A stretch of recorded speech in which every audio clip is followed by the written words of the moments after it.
sam grana u vatri.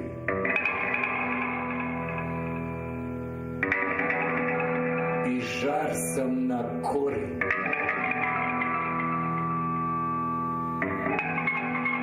Drveta što gori.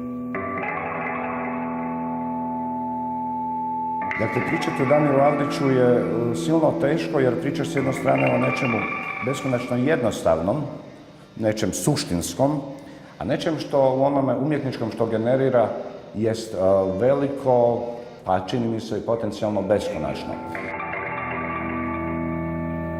Vrh ledena brijega.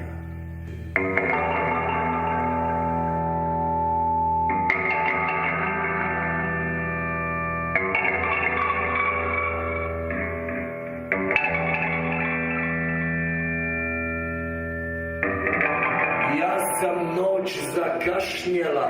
Damir Avdić je zapravo pjesnik i pjevač i performer svijeta koji je otišao u vražiju mater.